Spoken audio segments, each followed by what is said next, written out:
1453년 음력 10월 열흘밤 한양의 한 정승 집 앞. 달빛이 무겁게 깔린 그 자리에서 수양대군이 외쳤습니다. 관모불이 떨어졌는데 관모를 좀 빌릴 수 있겠소. 잠시 뒤 71세의 좌의정은 달빛에 서차를 비추다가 철퇴를 맞고 쓰러집니다. 두만강 육진을 그어 올린 큰 호랑이 절제 김종서. 그의 가문이 무너지는 데에는 단 하룻밤이 걸렸습니다. 오늘 우리가 만나는 이름은 김종서입니다. 본관은 순천, 자는 국경, 호는 절제. 1383년 충청남도 공주, 지금의 세종특별자치시 장군면에서 태어났습니다.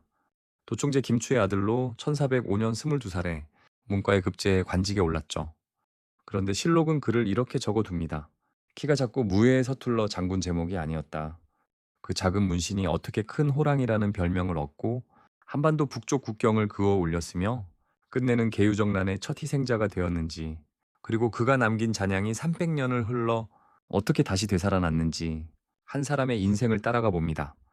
1432년 여진족 추장 이만주가 기병 400을 이끌고 압록강을 넘어 침범합니다. 조선 군민 100여 명이 죽거나 끌려갔죠. 세종은 압록강에 사군을 두는 것에서 멈추지 않았습니다. 두만강까지 국경을 그어 올리겠다. 그 사명이 1433년 51세 문신 김종서에게 떨어집니다. 함길도 도관찰사, 한양의 안락한 의자에서 그대로 은퇴할 수 있던 나이에 그는 변방으로 떠납니다. 세종은 그를 보내며 활과 화살을 손에 쥐어줍니다. 항상 가지고 다니다가 짐승을 쏘라. 문신에게 활이라니 이상한 선물이었죠. 그러나 곧 그 뜻이 드러납니다. 북방의 짐승은 곰이 아니라 국경을 넘어오는 자들이었습니다. 김종서는 회령, 종성, 경원, 경흥, 온성, 부령, 6진을 차례로 세워갑니다. 한꺼번에 무리하지 않고 한 진씩 단단히 박아 넣는 방식이었습니다. 그가 쓴 전략은 단순하지 않았죠. 여진족 마을에 첩자를 심어 정보를 캤고 함길도 남쪽 농가 2200호를 북방으로 이주시켜 사람을 채웠습니다. 백성을 위험한 땅으로 강제 이주시킨다는 비판이 조정에서 빗발쳤지만 그는 강행했습니다. 한 차례 전투에서는 여진족 183명을 사살하고 248명을 포로로 잡았다는 기록이 남습니다. 이때 얻은 별명이 바로 큰 호랑이 대오. 여진족이 그의 이름만 들어도 위축되었다고 전합니다. 그가 변방에서 읊은 시조 한 수가 남아 있습니다. sak풍은 나무 끝에 불고 명월은 눈 속에 차다. 만리변성에 일장검 짚고 서서 긴 파람 큰 한 소리에 거칠 것이 없어라. 키 작은 문씨는 그렇게 1441년 두만강을 조선의 국경선으로 박아넣고서야 한양으로 돌아옵니다. 변방에서만 8년, 도합 19년 가까운 시간이었습니다. 세종이 그를 두고 이렇게 말했다고 합니다. 북방의 일은 김종서가 있어도 과인이 없었으면 이루지 못했을 것이고, 과인이 있어도 김종서가 없었으면 이루지 못했을 것이다. 1450년 세종이 승하하고 문종이 즉위합니다. 그러나 문종도 재위 2년 4개월 만에 세상을 뜨죠. 1452년 12살 단종이 옥좌에 앉습니다. 그 옆을 지킬 사람이 없었습니다. 어머니 현덕 왕후는 단종을 낳은 다음 날 숨을 거뒀고, 할머니 소원 왕후도 세종 말년에 사망했죠. 수렴 청정해줄 대비조차 남아있지 않았습니다. 문종은 죽기 전 황보인과 김종서, 정분 같은 늙은 신하들의 손을 잡고 부탁합니다. 어린 세자를 잘 보살펴 달라. 이들이 곧 고명 대신입니다. 일찍이 세종의 어머니와 아내를 직접 챙겨주며 경의 어머니와 아내가 잘 있으니 걱정 말고 임무에 충실하라고 다독여준 그 임금의 손자가 이제 김종서의 어깨 위에 얹힌 셈이었죠. 김종서는 좌찬성에서 우의정으로 다시 좌의정으로 올라섭니다. 의정부 서사제가 시행되면서 모든 국정은 의정부 대신들이 먼저 의논하고 12살 임금은 결재만 하는 구조가 자리 잡았죠. 그 정점에 황표정사가 있었습니다. 인사 후보자 명단에 김종서를 비롯한 대신들이 노란 표식을 미리 붙여두면 단종은 그 위에 그저 점만 찍는 방식이었습니다.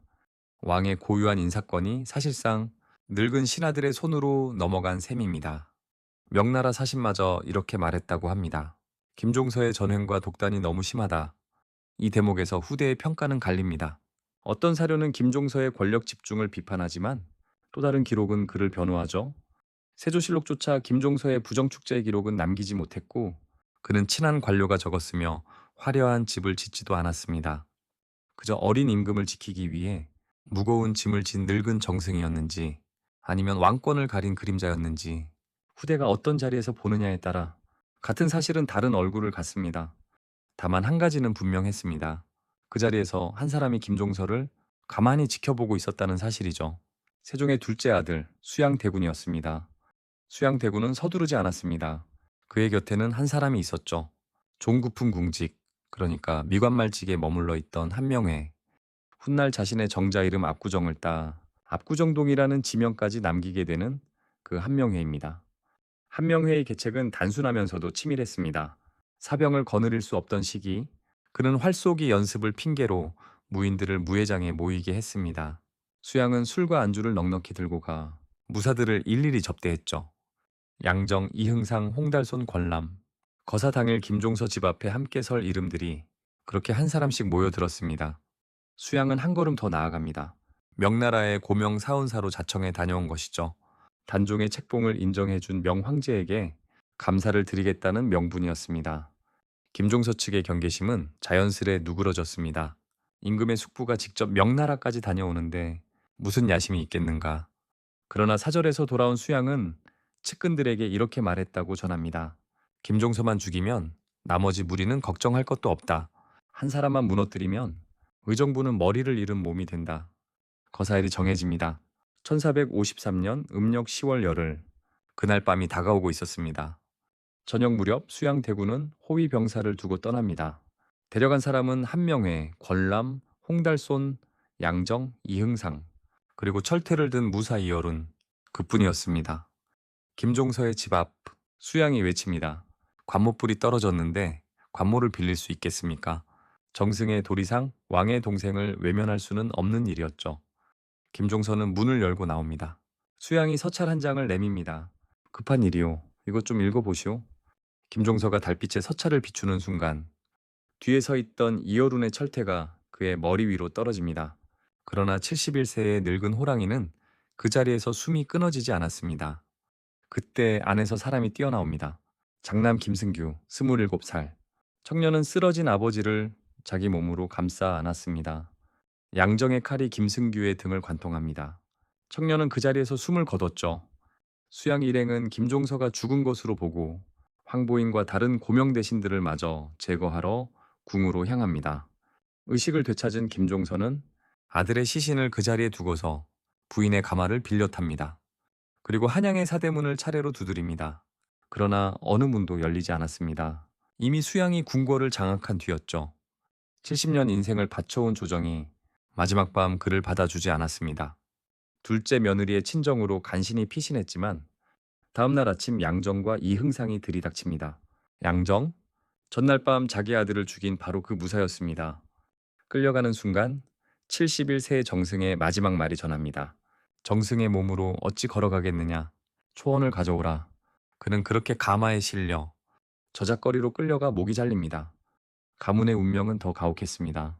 차남 김승벽은 도망쳤지만 20일 만에 잡혀 처형됐고 김승규의 아들 셋, 김승벽의 아들 넷, 손자 7명도 모두 형장의 이슬이 되었습니다. 순천 김씨는 사실상 멸문지화되었고 그 하룻밤이 한 가문의 3대를 끝장냈습니다. 이야기는 거기서 끝나지 않습니다. 김종서가 죽던 날 그가 아끼던 말 한 마리가 주인 곁을 떠나지 않았다고 전합니다.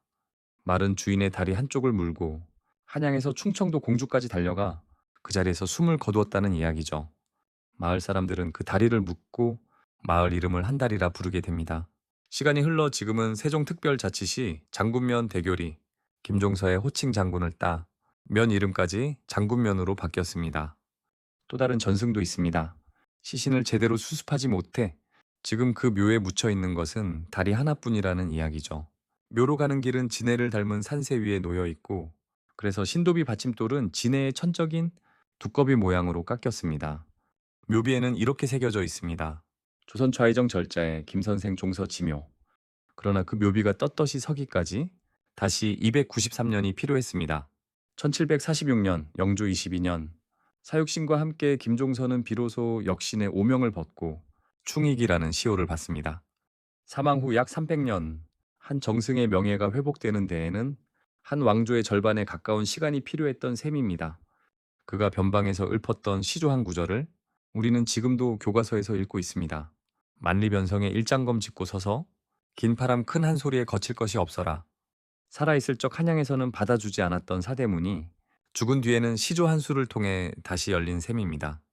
그리고 오늘날 대한민국 해군의 광개토 대왕급 구축함 한 척에는 김종서함이라는 이름이 붙어 있습니다. 매년 세종특별자치시에서는 김종서장 군문화제가 열립니다. 두만강을 그어 올린 그 소는 600년이 지난 지금도 대한민국 국경선의 가장 윗줄로 남아 있습니다.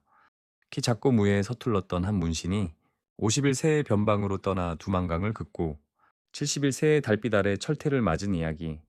그 하룻밤이 가져간 것은 한 사람의 목숨만이 아니었습니다.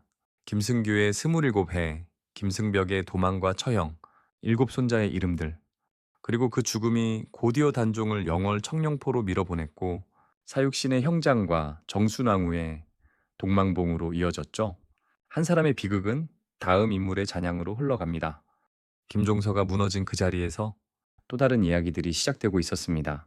역사를 바꾼 한 사람의 이야기, 다음 영상에서 계속됩니다.